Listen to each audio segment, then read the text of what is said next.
گوجری زبان میں اپڈیٹ سنیے۔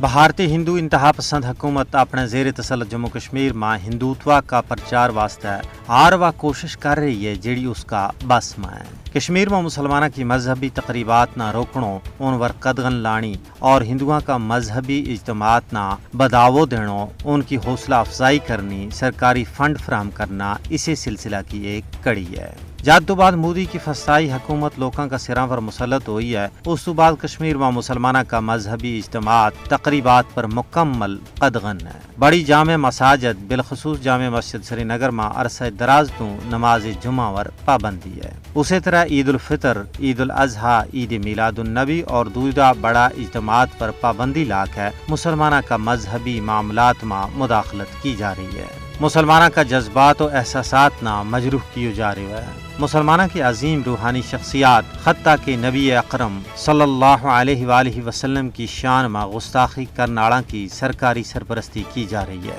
جس نال کشمیری مسلمانوں کا جذبات نہ ڈونگو صدموں پوچھے ہے۔ دوجے پاس مودی کی فسطائی حکومت ہندوؤں کا مذہبی تہواراں جنم اشٹمی، مہاشیوراتری، نوراتری، دوسہرا، ہولی، دیوالی اور دوجا تہواراں نہ فروغ دے رہی ہے، ان کی سرکاری سرپرستی کر رہی ہے، انہاں نہ فنڈ فراہم کر رہی ہے۔ بھارت کی طرفوں ہندو اجتماعات نہ فروغ دین اور مسلمانوں کا مذہبی اجتماعات پر قدغن نال مسلمانوں میں بیگانگی کو احساس تیڑے تو تیڑے بدتو جا رہا ہے۔